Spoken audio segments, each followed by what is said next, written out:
Mélissa Thuriot cache sur les raisons de son départ de zone interdite.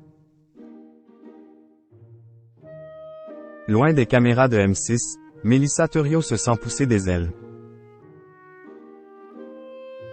Et pour cause, cette casquette de productrice, elle lui va à merveille. On vous explique tout dans les moindres détails.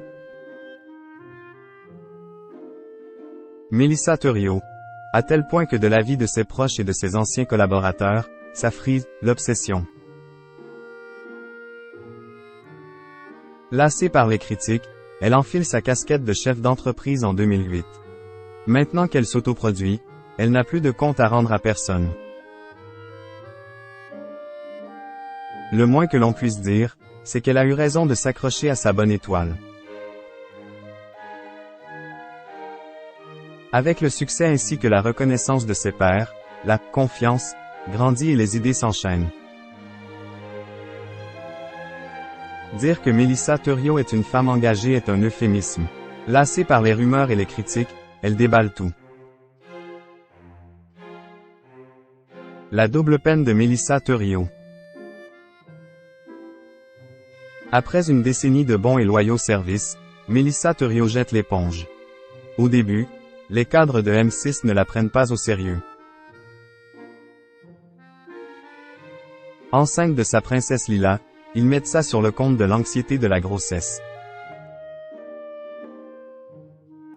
Sauf qu'en coulisses, la journaliste a régulièrement pesé le pour et le contre de sa démarche.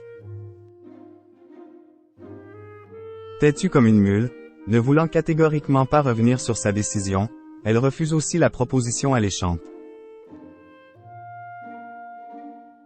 Présentée le 20h, quelle drôle d'idée. Furieuse, elle place M6 au pied du mur.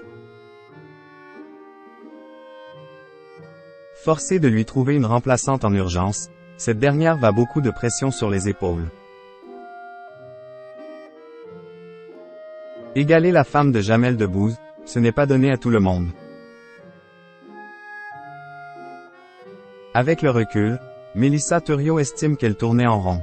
Bien entendu, elle a tenté de partager ses rêves à ses collègues. Hélas, il la met en garde plus qu'il ne la rassure. T'es folle, personne ne survit. Tu as une place tellement confortable. Mis à part une infime poignée de sujets intéressants, elle passe son temps à ronger son frein.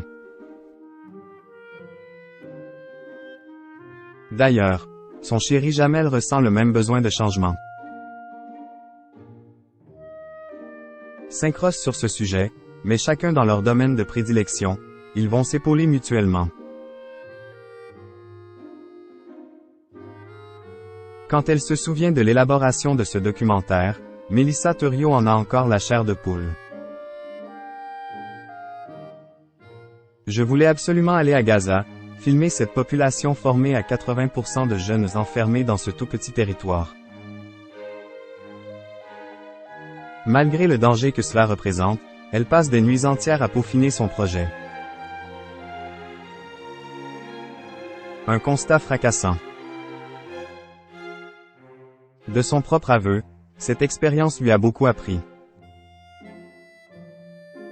Basculer dans la production à la petite trentaine, c'était une façon de se libérer d'un système télégénique très enfermant. L'image n'allait pas être un frein. Faisant allusion à certaines critiques des jalouses entendues, lues ici et là, elle s'empare de la perche et botte en touche. La tête haute, bien dans ses baskets, Mélissa Thuriot déclare être sortie de cette enveloppe physique à laquelle on vous réduit trop souvent. Pile au bon moment. Lâcher sa caméra, ce n'est pas demain la veille. Pourtant, dans le secret de son âme, Mélissa Thuriot avoue à demi-mot guetter le projet qui arrivera à la convaincre. À bon entendeur.